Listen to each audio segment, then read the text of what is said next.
Welcome to BIA Media, Canada's top black media provider. Whether you're looking for content on fashion, art, music, or simple lifestyle, we bring you the best the black community in Ottawa has to offer and so much more. And better yet, do you have a project you need help with? Well, look no further. We provide equipment, studio, and office space, as well as a team of dedicated individuals to help you bring those ideas to life. So don't wait. Check out our new website at biamedia.ca for more information on how to contact us and start creating today. BIA Media, your way.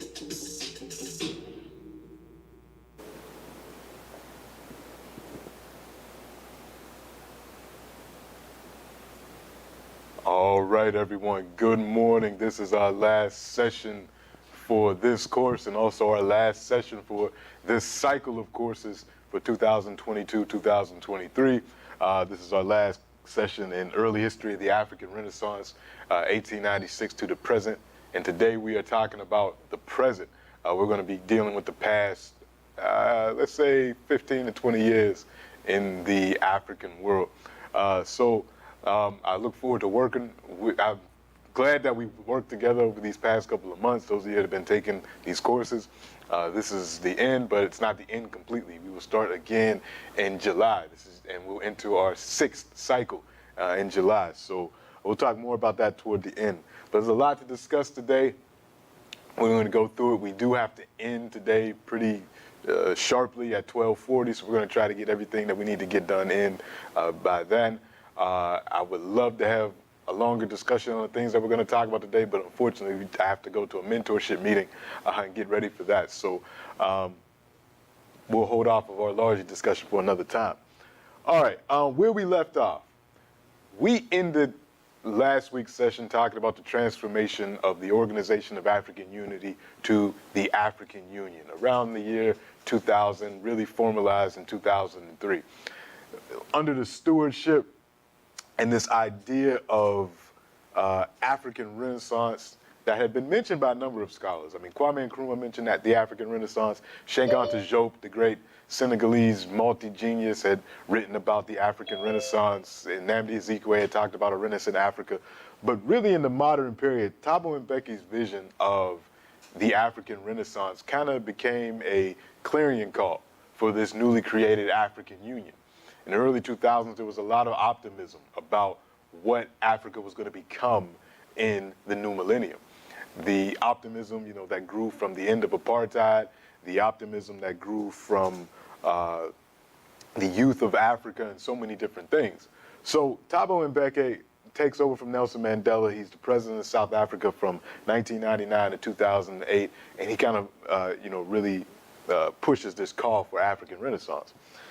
And he made it a point, whenever he talked about the African Renaissance, to remind folks that it's not just about the Africans at home on the continent. It's also about Africans in the diaspora as well. In 2004, right before the U.S. kidnapped him and continued their instigation of the insecurity and chaos in Haiti, Thabo Mbeki had visited Jean Bertrand Aristide, the president of Haiti, who was elected twice by the people of Haiti, once in the early 90s, once in 2000, and both times removed through machinations of the United States and Canada and France. In 1991, the U.S.-sponsored military coup took him out, and in 2004, he was essentially kidnapped by U.S. forces and dropped off in the Central African Republic. So this is the history of that. We'll talk about that another time. But before all that happened, to celebrate the 200 years of Haitian independence after the Haitian Revolution, Thabo Mbeki visited Haiti.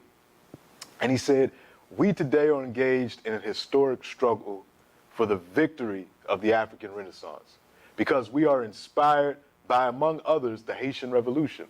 We are engaged in a struggle for the regeneration of all Africans in the Americas, the Caribbean, Africa, everywhere, because we want to ensure that the struggle of our people here in Haiti, in the Caribbean, in the Americas, Europe, and Africa must never be in vain." So Mbeki was clear. African Renaissance concerns all African people, whether you're in the Caribbean, whether you're in the Americas, whether you're in Europe, Asia, wherever you may find yourself. So this idea was also spearheaded by Muammar Gaddafi, the leader of Libya, leader of the revolution of Libya. And at the time, Libya had the highest human development in Africa. I think we talked about this last week. You know, Gaddafi had taken over Libya in 1969. Libya had the lowest levels of human development at the time Gaddafi takes over. By the time we get to the 2000s, Libya has the highest human development scores in Africa. Rent is free in Libya. You know, education is free in Libya. It's not a perfect place. There's definitely some human rights violations that Gaddafi was responsible for. But all told, it was a place that was highly developed in terms of the African context. And Gaddafi used Libya's resources by the time we get to the 2000s to help build this African Union. Gaddafi had the same type of vision as Nkrumah, as Garvey, as Sekou Touré, and others, where he saw Africa as an emerging superpower. And the only way we would get to that potential is through unification. Gaddafi repeated the same refrain of Nkrumah. We should have one currency. We should have one military. We should stop paying other folks to put satellites in orbit for us for telecommunications purposes. Africa should be putting its own satellites in orbit. Africa should be speaking with one voice in terms of foreign policy. Gaddafi goes to the UN and he makes an argument that Africa should be on the Security Council permanently. There's only 5 permanent members of the Security Council in the UN. It's the US, France, Britain, China, and Russia. Everyone else rotates their seats on the Security Council, which is the highest authority in the UN. The Security Council is one that essentially mandates what wars are legal and what wars are illegal. The Security Council can veto things in the UN. They all have veto power, the permanent members. So Gaddafi was arguing Africa should have a seat at the Security Council, and if not, this whole thing is illegitimate. That would come back to bite him after he gives this brilliant speech at the UN. But Gaddafi is arguing for African unification, the United States of Africa. Other folks, Thabo Mbeki is talking about African Renaissance. So all this happening in the early 2000s. And again, we see the transformation of the OAU to the AU, but at the same time, cracks are starting to form. By the time we get to the mid-2000s, 2010s, some things are starting to happen in Africa that we're going to get to today, but we're going to step outside of Africa first to talk about how what happens in the mid-2000s and up to the present is affecting African people all over the world. And to do that, we're actually going to look at something very close to home. When I say home, I mean not home as in Africa, but this is emanating from Ottawa, Canada, from Algonquin territory. That's what it really is. But we're coming from this territory, and one of the most impactful books that I've read, because remember, this whole session, this whole course that we've been doing over the past 8 weeks, we've been looking at pieces of literature. Last week we looked at Winnie Mandela's work. This week we're looking at a book that came out earlier this year in 2023, so really new, by Gabriel Aladua. This book, called Harvesting Freedom, deals with the temporary migrant workers, agricultural workers, seasonal agricultural workers that come to Canada from the Caribbean, that come to Canada from Central America and other places in order to work and really are hyper exploited for the groceries and things that we buy from the stores, the tomatoes, the cherries, the zucchinis, cucumbers, all that stuff that is made in Canada. These are the folks that do it. This book, I got it as soon as it came out. I read it, and I'm recommending that every person watching this gets this book. It has so many themes in it, so many themes of struggle that are relevant to today. It's written in 2023, and particularly if you're in Canada, you should know what's happening to our brothers and sisters that are involved in this program and how we can support their efforts to end the type of exploitation that they experience. So today we're going to go through this book. We're going to talk about the themes of this book, the significance of this book. And then in the second half of class, we're going to talk about the past 20 years. What have been the steps forward and the steps back as we try to create this African Renaissance, as we try to rejuvenate African people around the world? What have been the steps forward and the steps back, and where are we at in this struggle? All right, so first off, I want to talk about the author of this book, Gabriel Aladua. Originally from St. Lucia, you can tell by his last name, Aladua, that he is of both African as well as Indian subcontinent descent.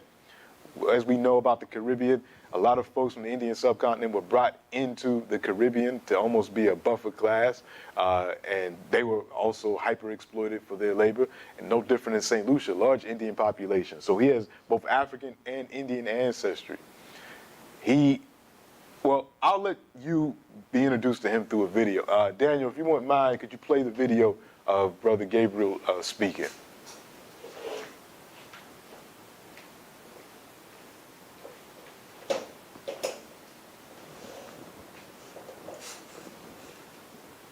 Russia, yesterday was Thanksgiving, right? So I would like everybody to give thanks. Can everybody hear me? Can everybody hear me? I rather use this one. Easy question, Mr. Chairman. What is this? Red pepper. Do we agree?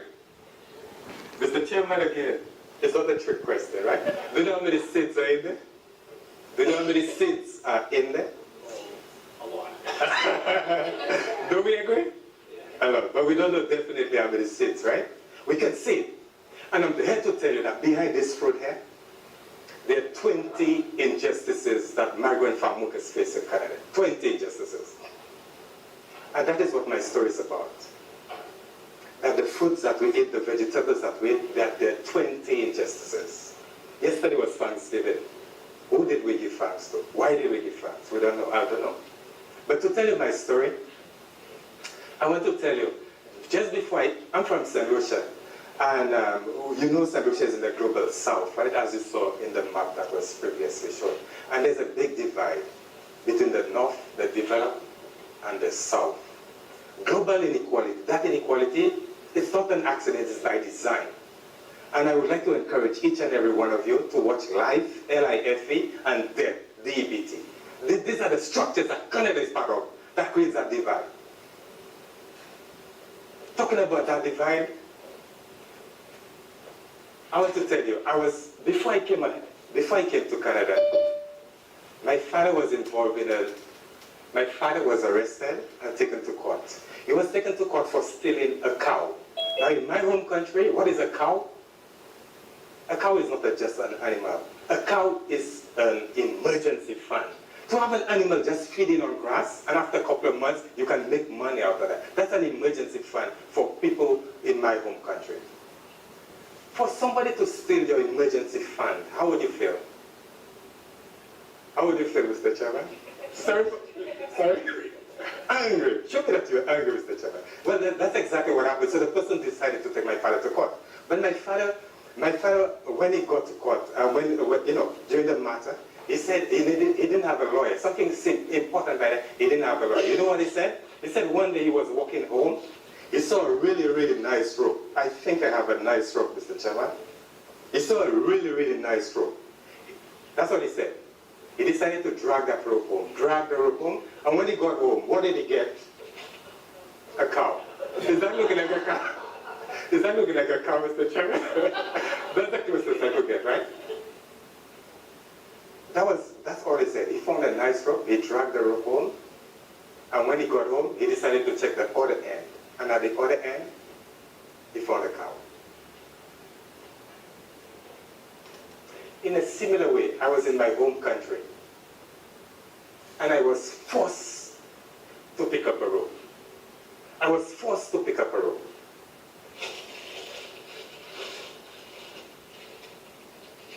I was forced to pick up a rope. And I'll tell you why I was forced. But what did I get at the other end of the rope? I didn't get a cow. I got a telephone number. And what's my telephone number? I want you to dial my number with me tonight. What's my telephone number? 51. I got a number, 51. What's my number? 20. Next number, 20.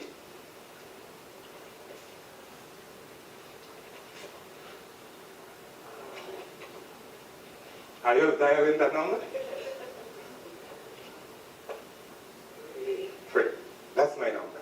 my story. That's what I found. Now, I was forced to pick up that rope. I was forced. Why was I forced, or how was I forced? Because of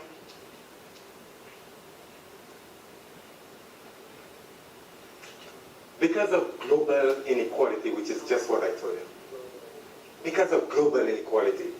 And as I said, if you watch Life and Death, that is on YouTube, roughly an hour, you'd have an idea what I'm referring to. Another reason why I was forced to pick up that rope is because of WTO. My country, the main crop in my country was bananas. America said, no, you cannot have preferential treatment in Europe. No, that's not fair trading. So America challenged that through WTO. Who are the people behind WTO? That is the question. Global inequality again. Because of the WTO, a lot of people were literally driven off the land, and unemployment as a result went up. Another reason why I'm in Canada is because of environmental destruction. Who are the ones causing global warming and climate change? Who are the ones? And who are the ones paying the price? As a result of a hurricane, I'm in Canada. We are the ones in the global south that are paying the price. In 2009, I was self-employed doing 5 different things. I felt so confident that my income was diversified. Even though one was affected, I would still live a decent life. But just one hurricane just messed up everything. And to be honest, that was the lowest point in my life. To be unemployed and with a family to support, that was the lowest point. And it was then I got that opportunity to work in Canada as a migrant farm worker. Ed did a great job. I don't even know what more to tell, but to share a little part of my story, right? All right, thanks, Daniel. 21 years ago. This year, 21 years ago. All right, so that's kind of the beginning, the introduction to him. And what he has done since 2012, since he has come to Canada, well, it took him a minute, but he has become one of the leading spokesmen for the rights of migrant workers. And he writes this book to let the world know what's going on. So a couple of themes that we can talk about in this book. Number one, economic migrations, the Seasonal Agricultural Workers Program. This was something started by Canada in 1966 to bring workers primarily from the Caribbean, but later on countries in Latin America, to come to Canada to do the agricultural work that Canadians would not do, or would not do for the prices that would make it worthwhile for farmers. So farmers connected with governments. The government said, okay, we'll work with these other governments, first Commonwealth countries, then Latin American countries, and we'll say, we'll bring these workers here, and they can do the jobs. The economic migrations are why many of us are in Canada. Now, this is just one particular program, but so many of us, whether we're coming from the continent, whether we're coming from the Caribbean, whether we're coming from South America, is due to economic pressures. And like he mentioned in that video, it's not by accident. If you've been paying attention to this course, the earlier part of this course, as well as when we talked about African History Part 2, and we talked about slavery and colonialism, we can see the beginnings of global inequality that he mentioned, and how the countries that we come from got the way that they got.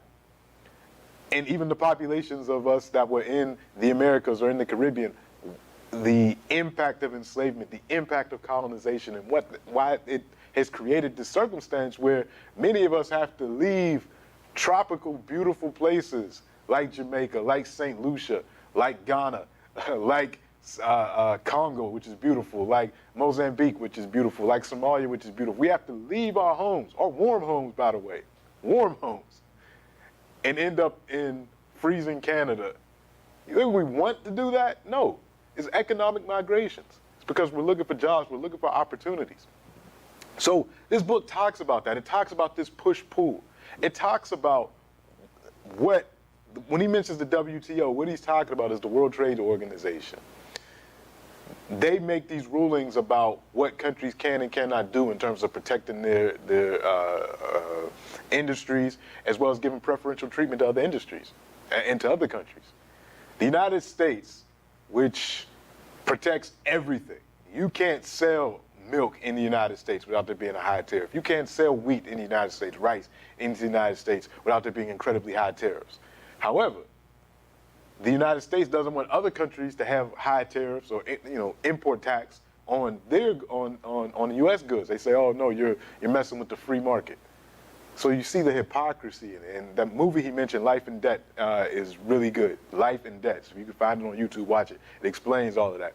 But these are the continued practices that keep our countries impoverished and people needing to leave those countries and come to places like Canada, the U.S., Western Europe, risking their lives on boats to try to get to Europe because of the inequality and the global poverty that was created through slavery, colonization, and now neo-colonization. So this book talks about that.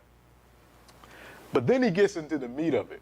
So in his particular situation, he comes to Canada as a result of Hurricane Tomas in 2012.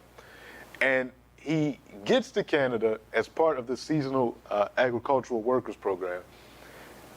And through engagement in the program, and what you find in the book is that he basically uncovers the 20 injustices of Canada that he had and most of us don't. Most of us, or our parents that have come to Canada, that have migrated to Canada, all we hear about Canada is the good things. All we hear about Canada is the good things. Canada does this. Canada funds this developmental project. Canada's not as racist as Canada's not racist at all. That's what you hear. Not like the United States. So you can come to Canada, you can live, you can work, you can do these things. We all hear the nice things about Canada.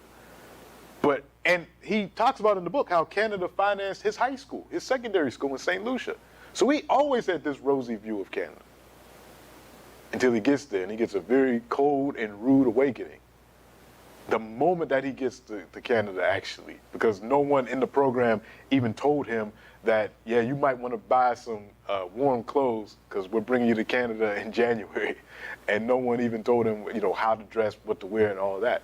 And he talks about his first experience, the first day that he's actually in Canada. But throughout his time in the program, and if you could put this on the screens, I want everyone to see these 20 injustices of Canada. He lists them. Number one, in the Seasonal Agricultural Workers Program, the workers their work permits are tied to specific employers. It's not tied to the program. So you're in a situation when you're in economic hardship, like he was in St. Lucia. You apply to be in the program. You get a work permit, but it's not a work permit for the program. Your work permit is tied to the particular employer, the farmer, or corporation that owns the farm that you work for.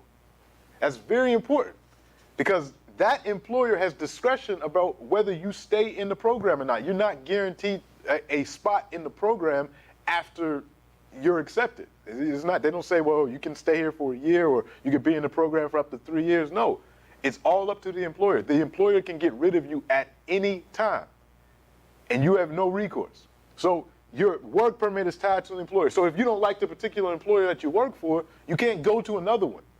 So that's very important. It creates a vulnerability among the workers.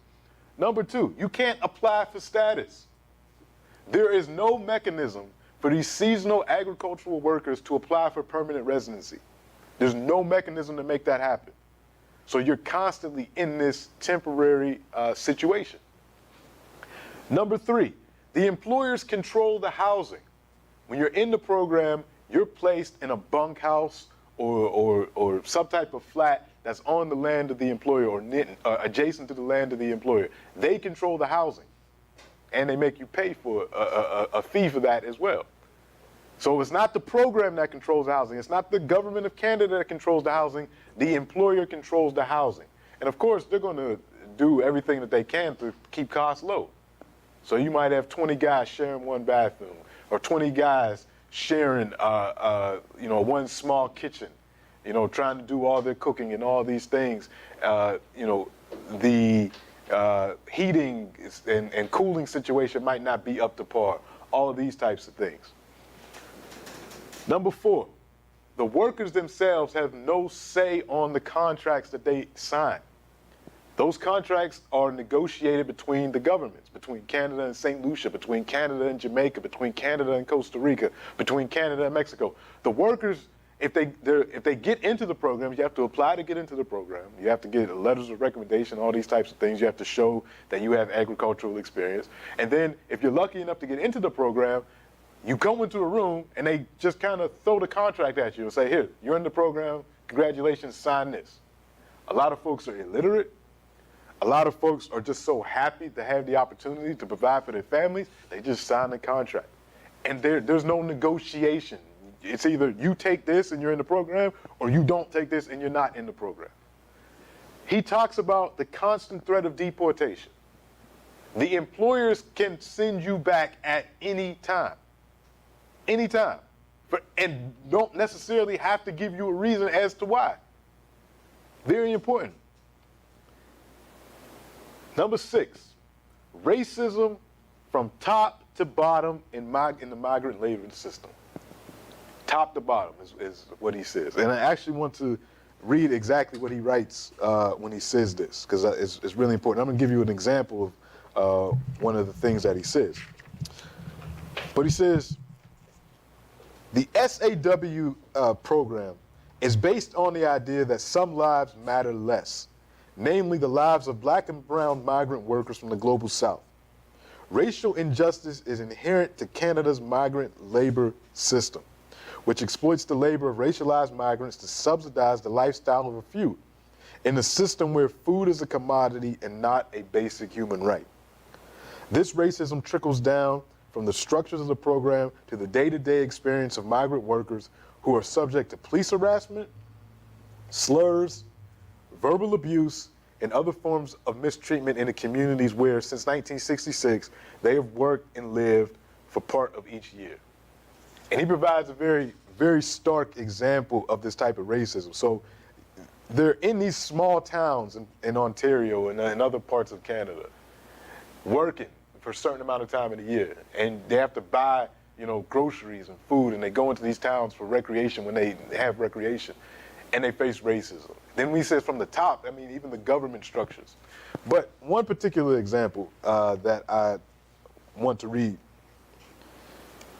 One especially outrageous incident of racism in the community came in 2013, when about 100 Caribbean migrant workers in Elgin County were subjected to a quote-unquote voluntary DNA sweep after a woman reported being sexually assaulted by a migrant worker.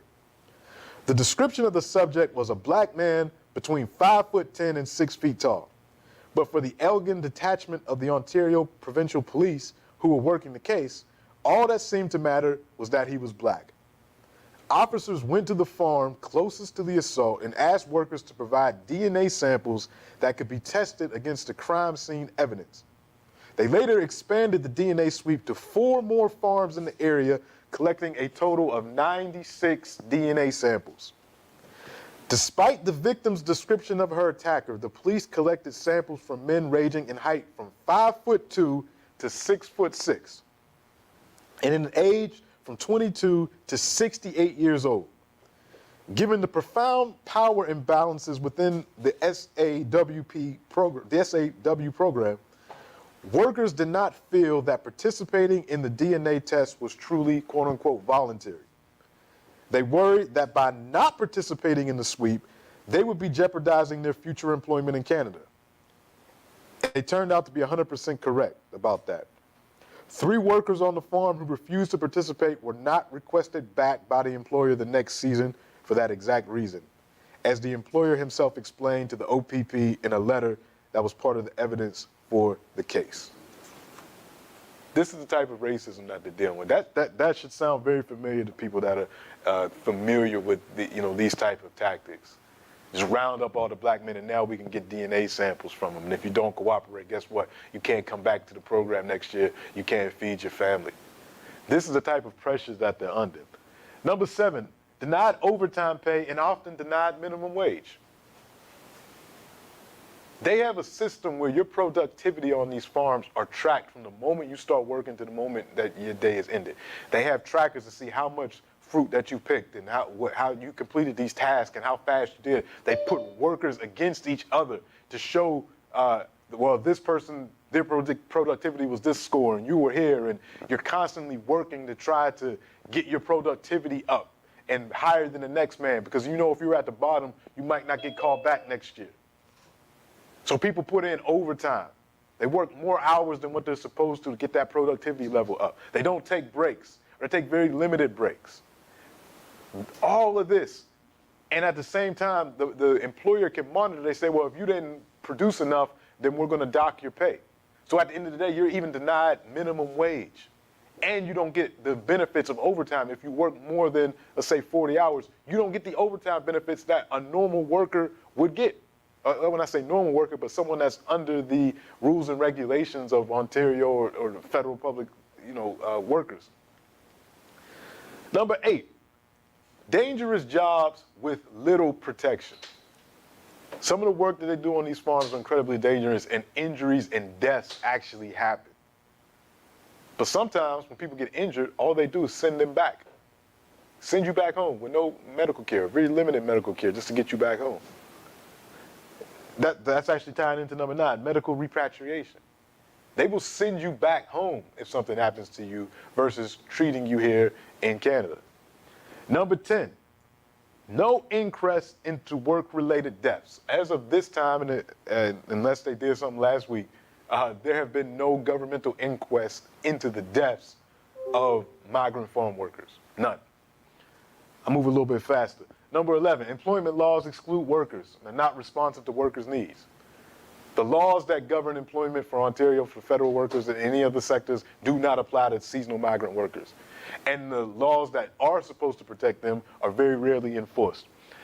Employment laws and program regulations not enforced, like I just said. Workers pay into employment insurance but don't receive the benefits. Everybody that works in Canada knows you have to pay employment. They pay into that. But then they can't receive the benefits from the employment insurance. Family separations, you can't bring your family. And oftentimes in these housing that's controlled by the employers, internet connection is not stable or is non-existent, is very little contact with your family back home, and they don't provide mechanisms for your family to come visit you or for your family to join you on the trip. Unjust immigration and labor laws. 16 is really a big one. You actually pay to work in Canada because they take your plane fare out of your earnings. So essentially, you're paying your own flight to come to work in Canada. No collective bargaining. There's no unions for seasonal migrant workers. And again, the contracts are negotiated by the countries involved and not by the workers themselves. So there's no collective bargaining. The power imbalance between the employer and the workers, as we mentioned, they can send you back at any time. You have no redress, if there's abuse. If you speak out about the abuse, you could be seen as a troublemaker, and you could either be sent back right away, or you could be not brought back the next season. So that forces people to just shut up and take what the exploitation that's being dished out on them, because they're so afraid of speaking up, because they have families to support back home. The non-ratification of the International Convention on the Rights and Protection of all migrant workers and members of their families. This is a UN treaty that Canada has not signed or ratified.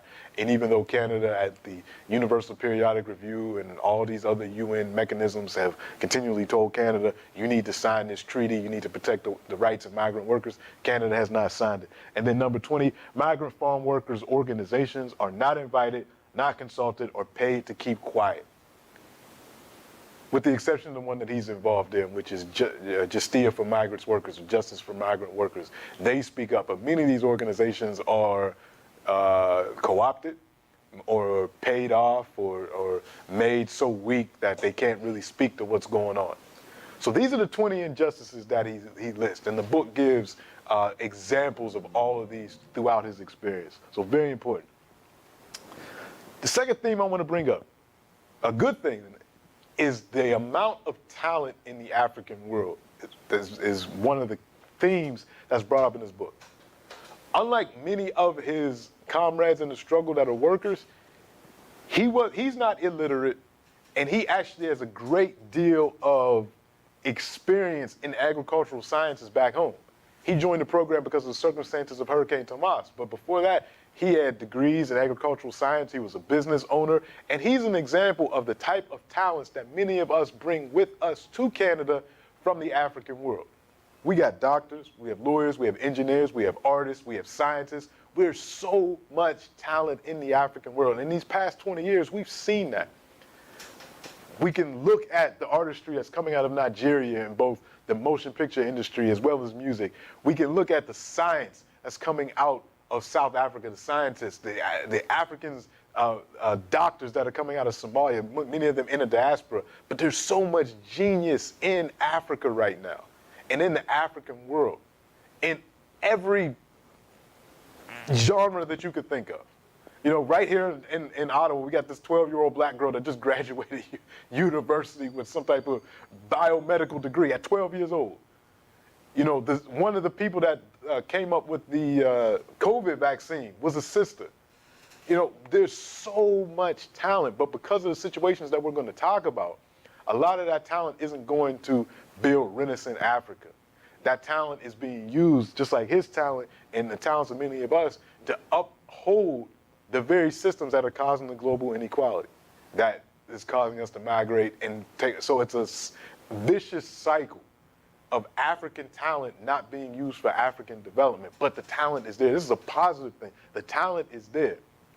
In fact, today I'm going to show you you're going to be introduced to some talent from some young people. In fact, let me do that now. I'm going to stop talking for a minute because I'm going to open up the floor to two phenomenal young people that have been working on an African history project that they're going to tell you about, that we're also seeking support for. And I'll talk more about that at the end of class, but we're seeking support for an African history project, financial support if you had it. We never asked for money for this course, but this is for a specific project. It doesn't go in my pocket. It goes to employ young people to learn African history, to teach African history, to share African history. So I'm going to turn it over to two incredibly talented young people that are going to tell you about the project and tell you about the work that they've done over the past couple of weeks. So if you all wouldn't mind coming up. And I'm going to give you this clicker so you can, and make sure you introduce yourself, and the cameras are right there.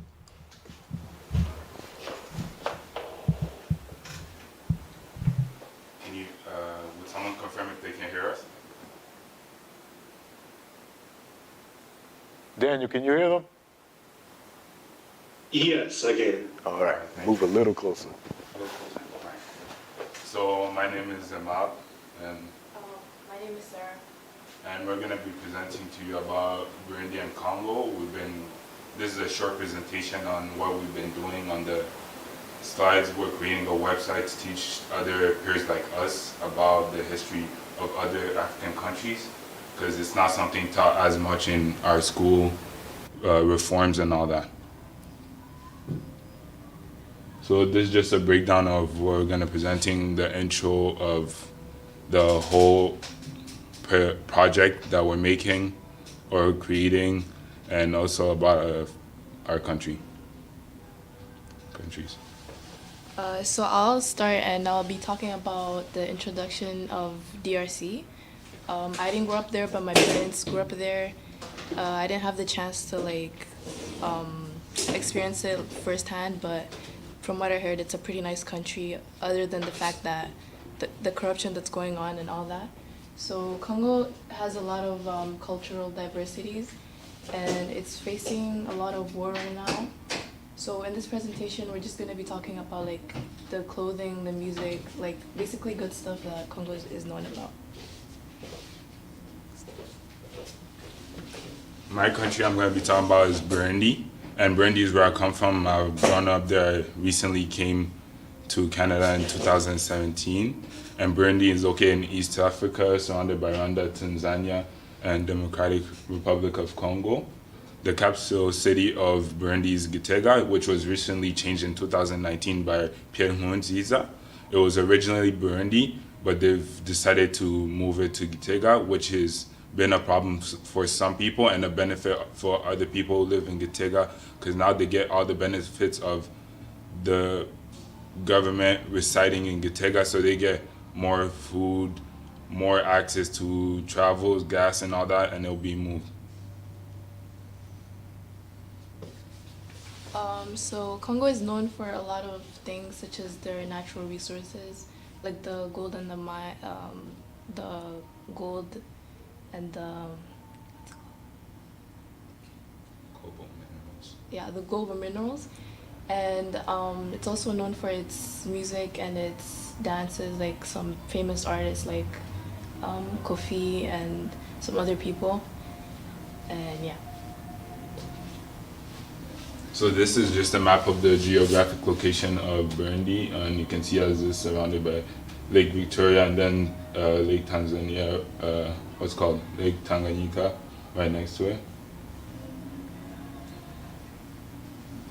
So Congo is located in the central and western parts of the continent.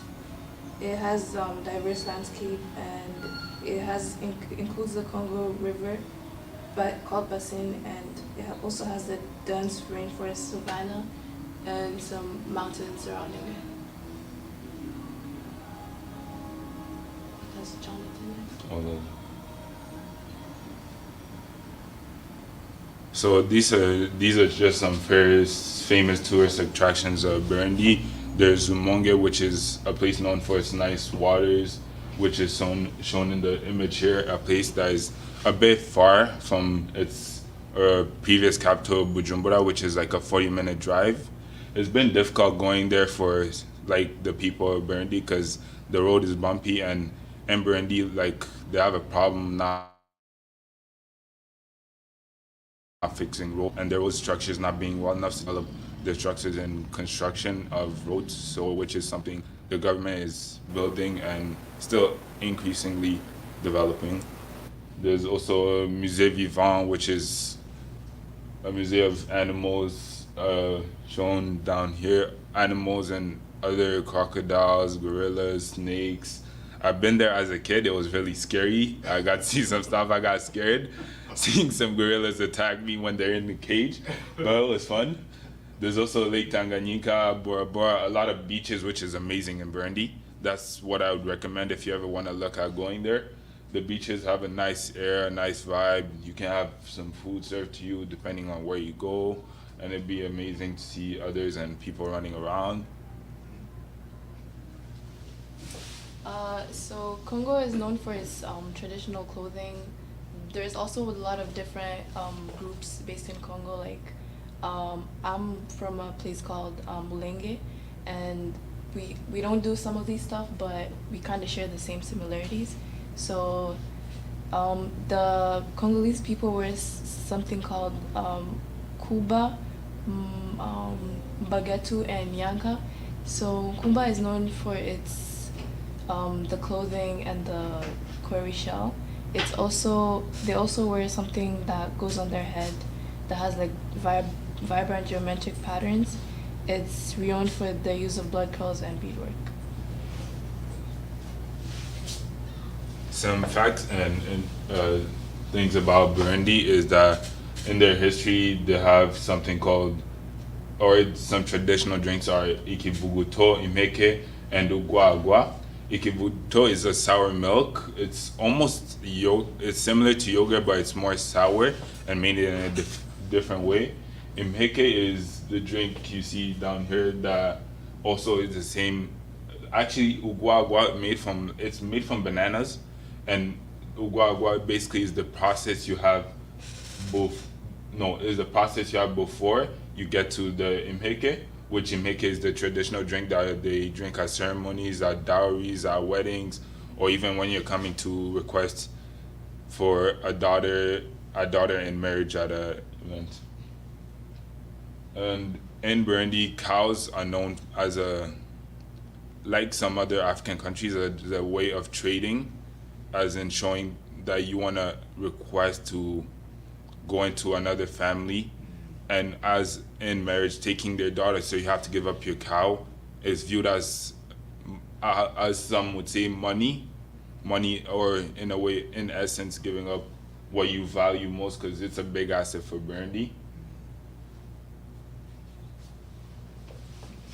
Then these are some of the sources of where we got some of our information. Any questions? Talk a little bit about overall the project that you're doing. So overall, the projects that we're doing is we're creating a website on the history of our country. So I would be doing the history of Burundi, starting from 15 BC up to the present, and we're breaking it down into 4 different parts. And then we'll be adding like information books, links, showing articles, writing a bit on what went down throughout the history. Like if you look at Burundi, the way of travel, how the kings used to have people carry them on their shoulder down from all the way Gitega to Bujumbura. Like that's a rough area, which is approximately 8 hours by walk, which they had to do. But if you're going by car, it's like 1 hour, 2 hours, which is like really rough. The clothing and all that, the different political, like the Hutu, the takeover of it, how in 1962 it was originally Rwanda and Burundi combined together, but now it's Rwanda separate with Burundi. Then they would also do the same thing for Congo with the breakdown in the history, and then it will be shared to everybody so everybody can have access on it.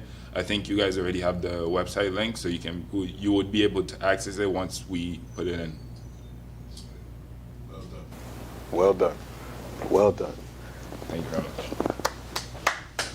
And you might get some questions in Q&A, so just hold on. Good. So that's what we're doing. The other aspect of this project is once we get the history websites up, we also will be connecting with the communities in Ottawa. So the Burundi community in Ottawa, the Congolese community in Ottawa, the Somali community in Ottawa, the Ethiopian community, Jamaican community, all of our communities and representatives of those communities in Ottawa, whether they're in associations or just individuals, to give us oral histories of their time in Ottawa. This is called the Africa in Ottawa Project. So it combines the general history of these countries as well as the local histories of people coming from those countries that are residing here in Ottawa. That's phase 2 of this project. So what we are looking for, what we're requesting from anybody that's watching this on Zoom or anybody that might see this on YouTube, we're going to send out information about how you can donate to this project. Again, this is a project that we want the African community here, African Black Caribbean community here in Ottawa to embrace wholeheartedly. And we're not asking you to give thousands of dollars. If you just want to give $10 to the program, every hour that a young person works, we're not exploiting them like the seasonal migrant workers. We're giving the young people $16 an hour for at least 40 hours of work. What you've seen right here, the young people have been put in at least 40 hours of work. And we give them $16 an hour. It looks good on their resumes. We give them skills about how to teach, critiques about presentation, all those types of things. And we're prepared to teach African history. So if you feel it in your heart to donate, put that in your mind and look out for an email. We'll give you specific instructions about how to donate to this project. And again, none of these funds goes into my pocket or anything like that. It's all going through the young people and supplies for the project and all that type of thing. So we'll talk more about that soon. But I do have to go a little quick. So that's an example of the talent in the African world. Another trend in this book, one, again, that he talks about a lot, man-made climate change and disasters. Now, I have to put that man-made in front of it because climate change does happen periodically throughout the history of our planet. But that's not what we're talking about. We're talking about unnatural man-made climate change, which has increased the impact of natural disasters and the severity of natural disasters throughout the African world. And no people probably on the planet are as negatively affected by man-made climate change and disasters than African people, wherever they're at on the globe, because of the situation of global inequality. So for example, we look at the Caribbean. This map, which comes from the UN, it shows the temperatures of the water that are at or above 82 degrees Fahrenheit. That's the incredible warmth that's been created because of global warming. When the temperature is like this in this region, when it's hurricane season, it makes the storms stronger and last longer because of the heat. It makes storms during hurricane season stronger and last longer. So Hurricane Tomas, which basically, upended the economy of St. Lucia and other islands, and all the other hurricanes that we've heard about whether we talking about Katrina and what that did to black folks along the Gulf Coast in the U.S., whether we talk about that hurricane that hit Haiti, well, first the earthquake and then the hurricane that hit Puerto Rico a couple of years ago, and the one that hit Cuba last year. So hurricane season is getting worse. And the black folks that are affected by this are, their lives are impacted much more because of the inequality, because of the poverty, because of the things that are happening. So we see this not just in the Caribbean, but we see the impacts of climate change on the continent itself. When we look at this built right here, what you see in the red, this is the Sahel. This is where we're seeing, this is the projected impact of climate change on cereal productivity in Africa. So the growth of wheat and sorghum and all those things that sustain human populations. You look at what's going to be impacted the most. That Sahel region, where it's going to be 25% decline in cereal productivity over the next few decades. If you were to look at that line politically, that red line is where much of the conflict is happening in Africa today. If you look at the conflict regions, if we look at what's going on in Sudan, what's going on in South Sudan, what's going on in that region of Ethiopia, that northern part of Ethiopia, if we look at the insurgencies that are happening in Mali, the problems that are happening in northern Nigeria, what's happening in Burkina Faso, what's happening in Niger, this entire area has been rife for conflict, and a lot of that conflict is fueled by climate change. When people talk about the Darfur crisis in the early 2000s, one of the big things people leave out, people talk about, it's Arabs versus Africans, it's Islam versus Christianity, or it's Islam versus African traditionalism, it's all these other things. But what they leave out is the climate change aspect of it.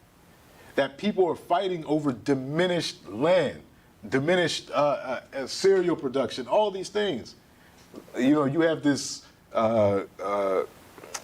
conflict between animal herders and agriculturalists that gets all mixed up with religion and culture and politics that sparks off into these conflicts like Darfur and others. So this is huge. We can't overlook this. We can't just wish it away. We can't think that it's something that climate activists have made up. This is real, and it's affecting African people across the African world. And unless we do something about it, it's going to get worse. And the conflicts that result out of this are going to get worse if our governments don't do anything about this. And if our people don't force the governments to take this serious. And not just the African governments and the Caribbean governments, there's only so much they could do. We in the diaspora have to make this an electoral issue in the United States and in Canada. And if you don't think it's affecting you, we just had those wildfires in Canada. You think that's just something that just happens? The intensity of what's happening in BC, what happened in Quebec, that's going to get worse. And who is it going to affect most? African people. Why? Because we're some of the people that have the highest rates of asthma. We're some of the people that suffer from environmental racism already. And we're some of the people that have, even in Canada with the so-called free healthcare, some of the worst health outcomes already.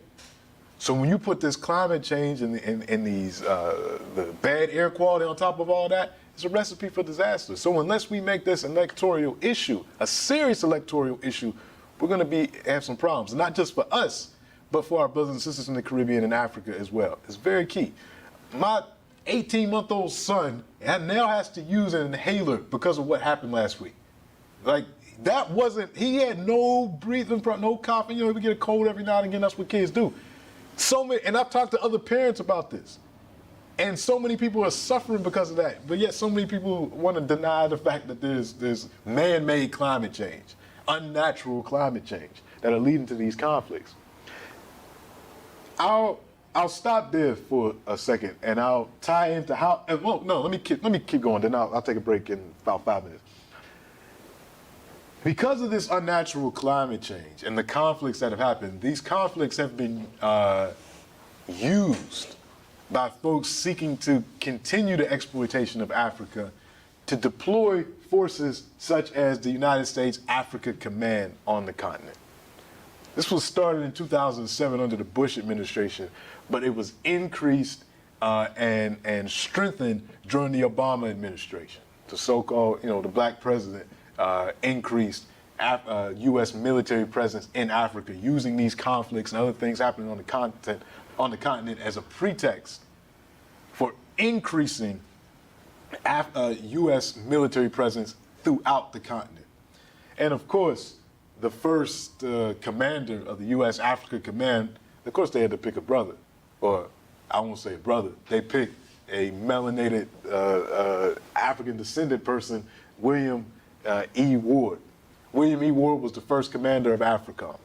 Let's go back to that book that we read, Batu Allah, when we talked about Africans being used in colonial military services and colonial police. Well, this is an example of an African descendant of Africa being used in a neo-colonial situation. So he's the commander of AFRICOM. What does AFRICOM do? Supposedly AFRICOM is there because Africa can't solve its own problems. And the United States needs to send its military advisors, its troops, into Africa to solve the problems of African people. And this is how they paint us. We're coming to help. We're coming to make sure that democracy is upheld, all this. But we know from our history, if you've been paying attention to anything we've been talking about over the past few months in this class, you know what military intervention in African conflicts means and what it really supports. It supports the further exploitation of Africa, African resources, and African labor. That's what it means. And, they put these pictures like this on the website. That should tell you all. Coming to the children, doing all this. So, if you look at this map here, this map shows you all the U.S. military bases throughout this part of the world, but particularly in Africa. You see bases in Congo. You see bases in Kenya, bases in Ghana, Senegal, Burkina Faso, other places. And these are just the American ones. We're not even talking about the French ones. We're not even talking about the Canadian military assistance or the British military assistance. This is just the American military bases. Training and assistance, U.S. military exercises, places where there's been combat. Djibouti is essentially just a large military base. I mean, that's really what Djibouti is. The country of Djibouti is a military base. So all of this is happening. It's against, actually, the African Charter on Human and People's Rights, which said there should not be foreign military bases on the continent of Africa, but that's completely just thrown out the window by the African leaders that have allowed these bases to operate in Africa, supposedly to fight terrorism, supposedly to uphold democracy, supposedly to do all of these good things, but we know what they're really about. And it's important on us, again, in the diaspora, in Canada, in the US, in Europe, to be that voice to say, we don't want our tax dollars going to this, because this is all financed and funded by our tax dollars.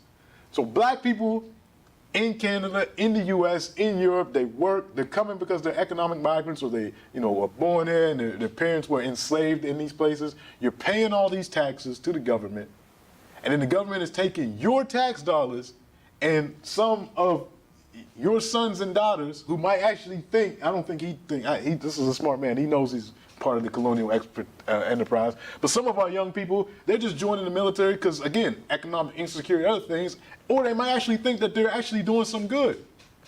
And they're stationed in Africa. And what are they doing? What are they doing in Africa? Whose interest are they really supporting? And what happens to those countries that say, no, we don't want a military base? What happens when Zimbabwe says, we don't want a military base? Or Libya says, we're against military intervention in Africa?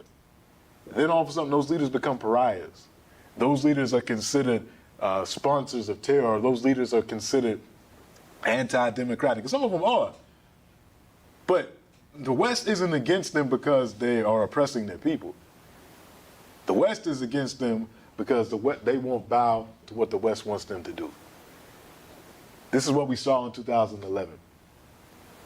In 2008, 2009, Thabo Mbeki is no longer president of South Africa. Jacob Zuma becomes president of South Africa. And all these men are in the ANC, Nelson Mandela's political party.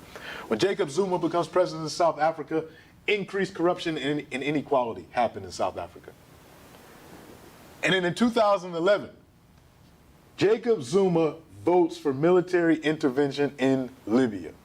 This is a watershed moment in African history, and we'll take a break after we talk about this. In 2011, throughout Africa, starting really in 2010, in Tunisia and in Egypt, there were actually popular movements of young people who were tired of corrupt governments, who were tired of high unemployment levels, who were tired of not having educational opportunities in their own country, tired of just general exploitation. And they had peaceful protests that upended their governments. They used technology to organize in Tunisia, in Libya. This was called the Arab Spring. And they were able to topple repressive regimes. Well, in Libya, there were some peaceful protests against Muammar Gaddafi, primarily coming out of the eastern part of the country, Benghazi, which was the part of the country that the old king had come from. Those people never forgot. 1969, when Muammar Gaddafi overthrew the monarchy in Libya, that monarchy was based out of Benghazi, and those people never forgot. And there had been, a effort among that portion of the country to destabilize the government. And there have been some human rights abuses on the part of the government as well.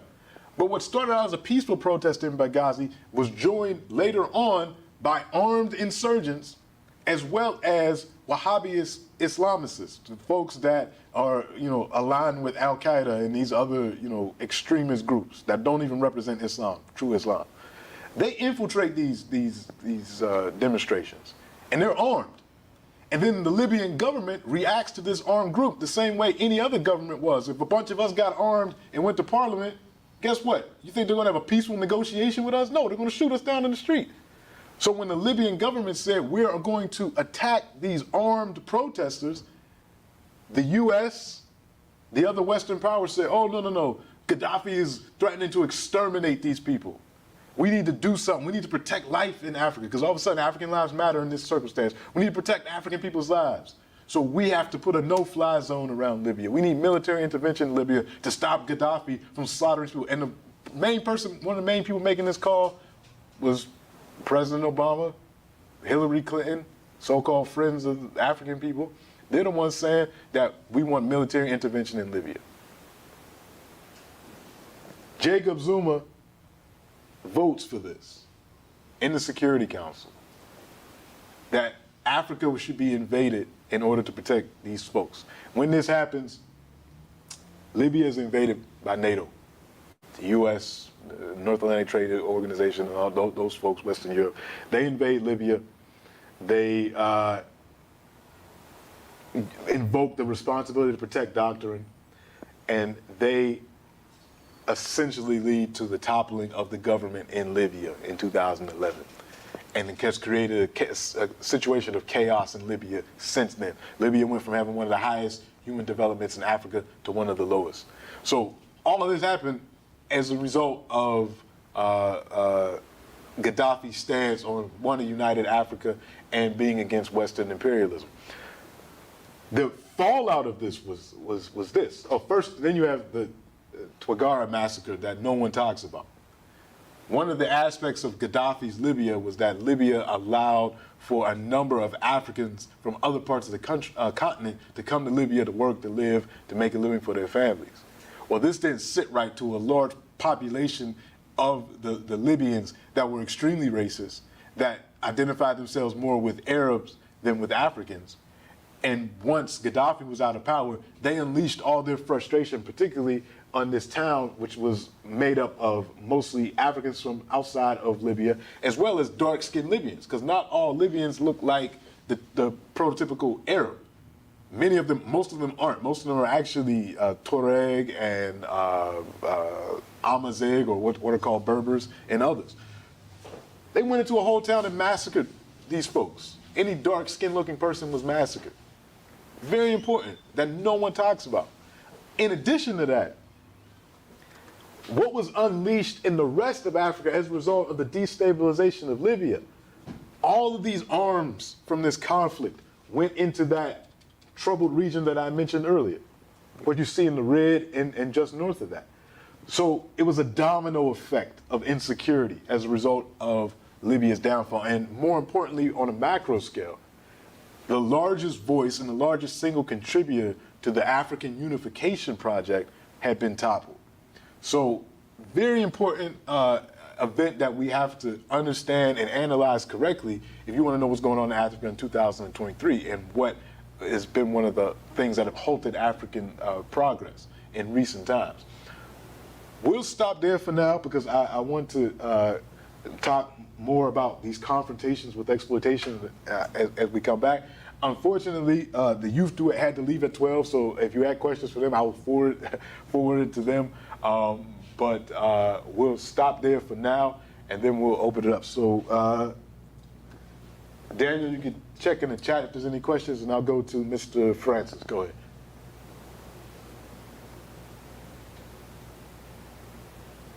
And Mr. Francis, if you're talking, you're on mute. Okay, thank you very much, sir. Can you hear me? Yes, sir. Okay. Thanks again for another wonderful presentation. I would like to address the concern of the migrant workers. I live half an hour east of Toronto in a town called Whitby. And some years ago, I was coming home and I saw a group of black men working in the farm.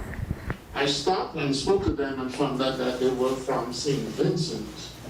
So I asked them what time they finished working in the evening, and I went back to where they were staying. The living condition was deplorable to say the least. They were living in a barn. All it had was 4 walls and a roof above it and a floor, and they were sleeping on mattresses laid out on the floor. Okay? When I saw the condition, I wrote to the Minister of Labor at the time, and the response I got from the minister was that the Canadian labor laws do not apply to seasonally adjusted workers. And what was very interesting is the Minister of Labor himself was embroiled in some labor-related problems because he had a Trinidadian woman as a domestic maid. He was exploiting this woman, working 16 and more hours a night, a day, as he entertained his friends. And when she complained about her working condition, she was rewarded with deportation. Mm-hmm. So from the top, we see the exploitation of the seasonally adjusted workers. Yes, thank you for sharing that. This is, and we can also not forget the gendered aspect as well. We'll see it in a minute in the video, but yeah, it's not just the agricultural workers. It's also the sisters that have come and worked as domestics. You know, I live not far from here in this part of Ottawa, and I take my son every week to this music program in Rockcliffe, one of the more wealthy areas of Ottawa. And in his little music class, you see all these children with their Filipino nannies. And you can imagine what that's like, you know, taking care of these children and probably not seeing your family and all that. So this is a gendered aspect to this as well. Many of our mothers and grandmothers and aunts came to Canada through the domestic workers program. The Jaco commented a good documentary on domestic pioneers a couple of years ago. So we have that as well. And the exploitation, again, it knows no bounds, you know, whether men, women, elderly, they exploit workers, and as much as they can get out and as little as they can put in, the most. So thank you definitely for sharing that. Robert, did you have one? Go ahead.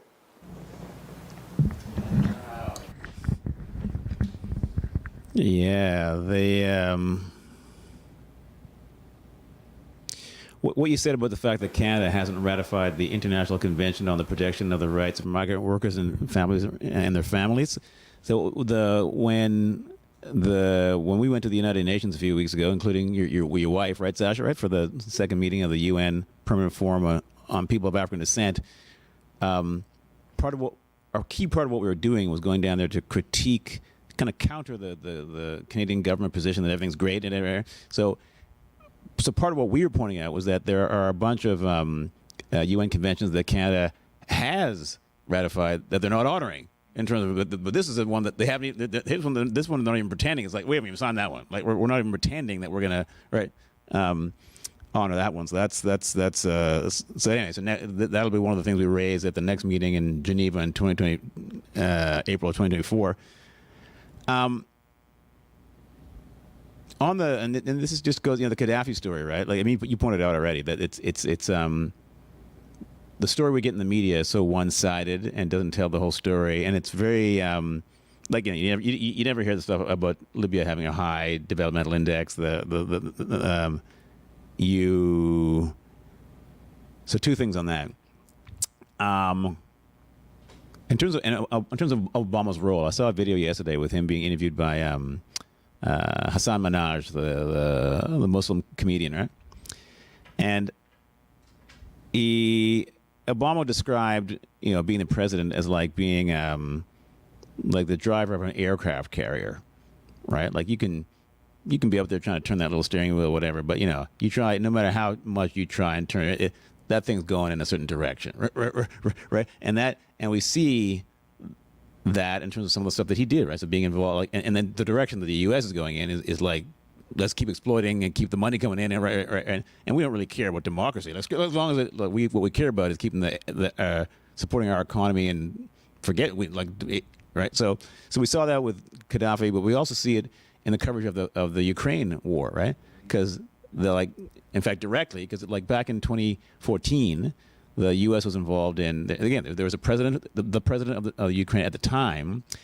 The U.S. and other people were trying to get him to do stuff that was very friendly to international corporations, but not good for the people of Ukraine. And he said, "Screw you!" And then the U.S. supported an insurgents that got rid of him, right? And Obama was the president at the time, right? So yeah, this thing with Ukraine, it goes back, and again, without knowing that history, people just say, "Oh, well, we got to defend."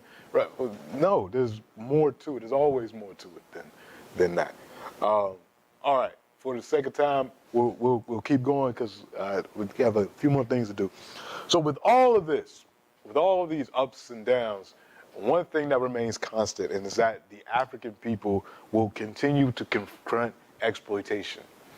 If you've paid attention to anything that we've talked about over the past couple of months, it's always that whenever there's oppression, there's resistance. And African people resist and continue to resist. And we will win. There's no question about that. African people will win this struggle, and we will see Renaissance Africa. So in terms of confrontations with exploitation, I just want to show you a quick video. Daniel, could you pull up the second video that shows how the migrant workers have been organizing in order to get justice for their cause. Just one example. This one is from, I think, 2011 to 2012. Good things grow in such across Ontario.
today to make a state. And the church is very proud that you chose this location because it's symbolic to freedom. So it's incumbent upon all of us today to fight for the rights of the workers.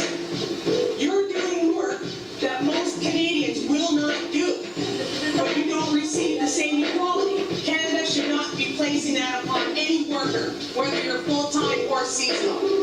I'm against that, and I know most definitely my ancestors would be against that, because they were freedom fighters. We support them.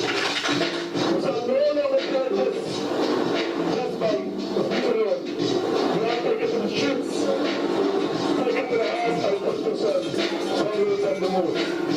Let them know that we are here, standing together as one, and we will not be divided by no means. And by all means, the struggle must continue. If you ain't today, if you ain't today, if you ain't today, don't stand up together like you said. Thank you for today, thank you for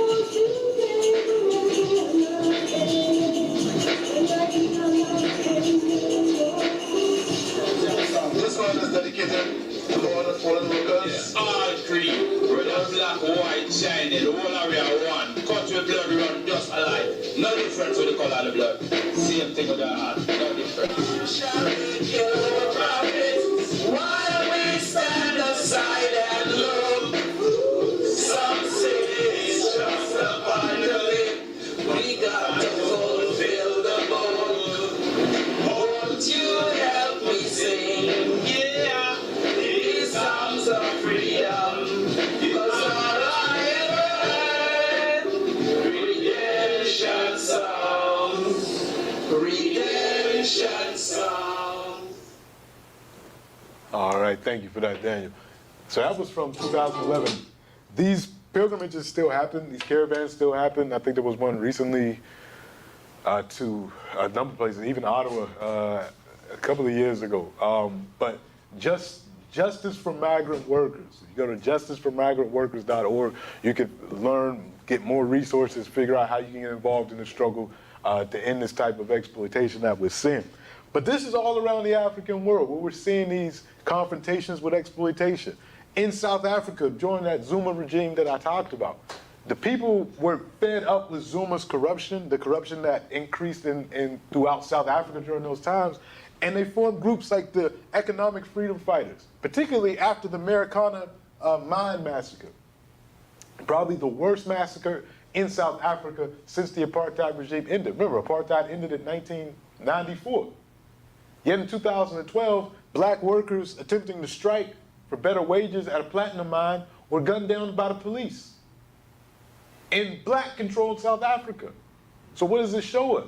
That you could change the face of the people in charge, but the exploitation remains the same if you don't change the orientation of the leadership. If the leadership is black, but they're still white-minded, as was in one of the, what Walter Rodney talked about. We read Grounded with My Brothers. It doesn't matter. So you have a crop of young people, many of them born right before apartheid ended or after apartheid ended, who are living in their country, seeing what's going on, and want to organize for change. We see the Economic Freedom Fighters. Later on, we see the Rhodes Must Fall movement and the Fees Must Fall movement coming out of the universities in South Africa. The students connecting with the workers. South Africa has its own internal problem with workers being exploited and insourcing or outsourcing of workers in South Africa. We see in Burkina Faso, we see the masses who rose up and overthrew Blaise Compaoré. I can never pronounce his last name, but it's not important anyway. He's the man that betrayed Thomas Sankara in the 80s. And he ruled as president until 2014. And then finally, and you see him with the Obamas there, as if he's, somebody to be taking the pictures with. Well, I mean, birds of a feather flock together. So, the exploiters of African people. But anyway, the masses finally got tired of him in Burkina Faso and overthrew him. And then they finally put him on trial in 2022. He was convicted and sentenced to life imprisonment for his role in the assassination of Thomas Sankara. Now, I'm not sure if he's been extradited back to Burkina Faso, but last I heard he fled to Cote d'Ivoire, which has been the leadership in Cote d'Ivoire has been notorious collaborators with the French ever since independence. So you have this going on. In Sudan, the masses overthrew al-Bashir in 2019. There's been some setbacks in Sudan, but that initial movement, that revolutionary spirit is still there. And now they're struggling against these military leaders that are vying for control in Sudan. But the struggle continues. In Nigeria, the people who have ended the Special Anti-Robbery Squadron, the SARS, this abusive police force in Nigeria that was attacking young people and doing all these horrendous things. It was a Black Lives Matter movement in Nigeria, the blackest country on earth, the most populous black country on earth, had these struggles they had to fight against. In Brazil, Black Lives Matter Brazil, they were fighting against that repressive regime that was mentioned. Robert brought this up. We were talking before we got on about one of the current ministers in Brazil talked about how her sister had been assassinated by the previous regime. That right-wing regime of Bolsonaro that had ruled Brazil for the past few years, the masses resisted that regime. And now the former president, the working class president, Lula da Silva, is now back as president of Brazil. And that's largely due in part to the organizing of Afro-Brazilians, indigenous Brazilians, and others that continue to resist. So the people are rising. In Canada, in Ottawa, we had our protests against the police extrajudicial killing of Abdurrahman Abdi and that police officer getting off. And the people in Ottawa mobilized.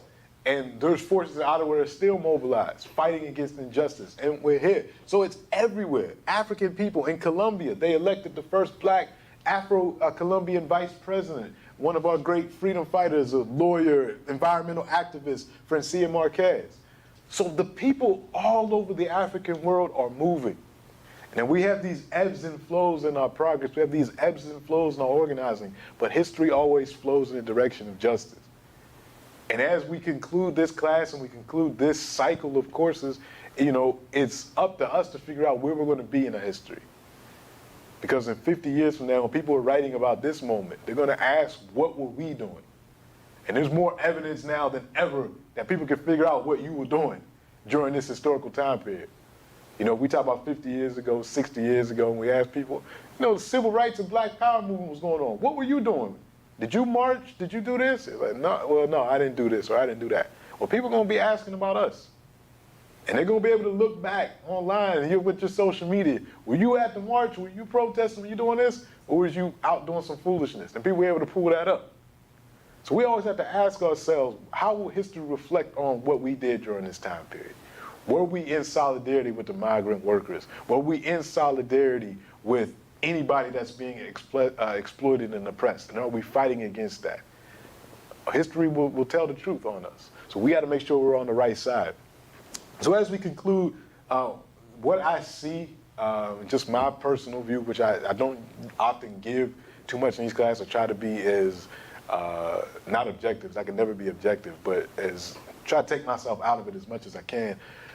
I say the challenges that we have getting to a renaissance Africa, the anti-people controlled governments and economies that we live under, we need to rectify that.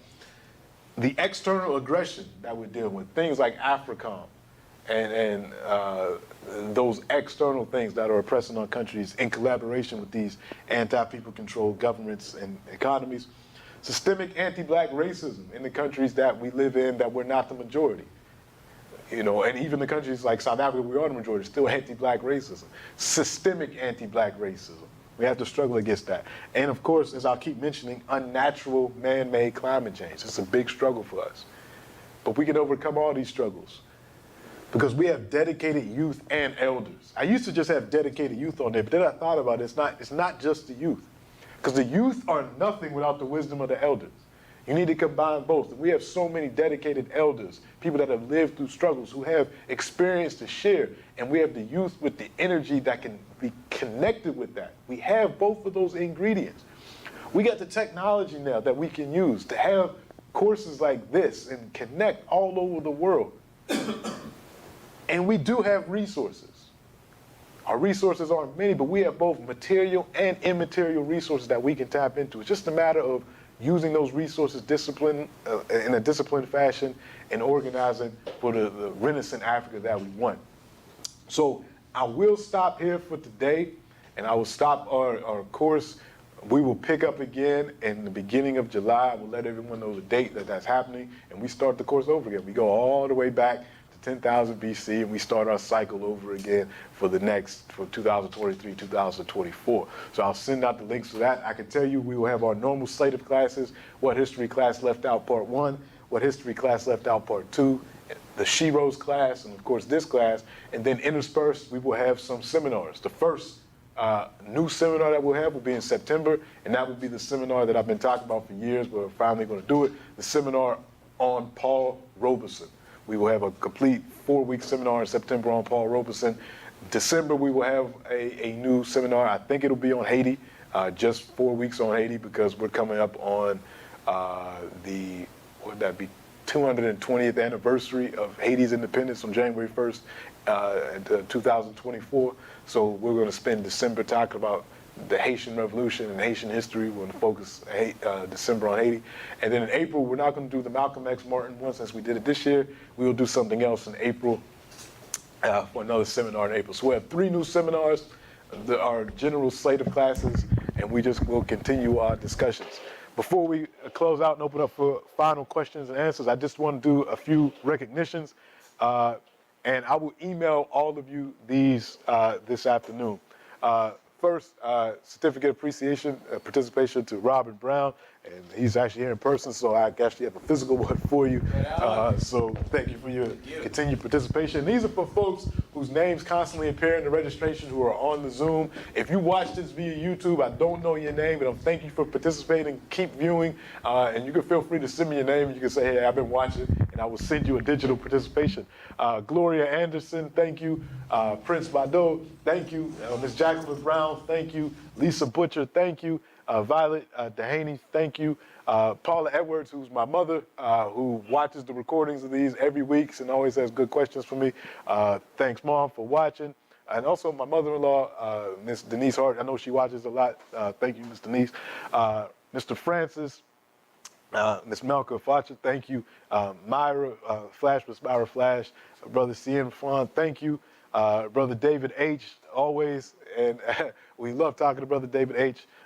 Sister Sarah Ismail, Sister Agnes, Kito Afum, Sister Gina Leslie, Induta Moshai, Sister Induta, and I always I butcher your last name, but it's Sister Induta, Patricia Rawlings, Mr. Thomas, Mr. Renford Thomas, thank you so much. Pradeep, thank you. I know he's usually on. Liza Voney, and others, all the youth that have participated over the year. Of course, my permanent TA, Daniel Roberts III. I want to thank you, thank all of you that participated. Brother PJ, who you can't see, who has done the technology for us here. I want to thank BIA Media for letting us broadcast here, putting up on YouTube and the Instagram and doing all that.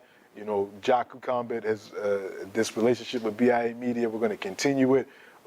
As you can see, it's a lot different than when we first came to BIA Media. We're continuing to grow. We're getting better with the technology, and we're just going to keep at it. So I want to thank, again, everyone for your participation, for making the past 5 years just a great experience. It's continuing to grow. We're going into our 6th year starting in July, so hopefully you all can join us. Please pass this information to others. Use the course website. Use all the resources. We want to continue to keep this thing free. And again, if you feel motivated to, if you want to donate to the Youth Project, the Africa in Ottawa Project, check your emails. There'll be something sent out will allow you to do that. So I'll stop here, open it up to any questions or comments. And we have about 10 minutes because I do have to go to another meeting, and we'll close out.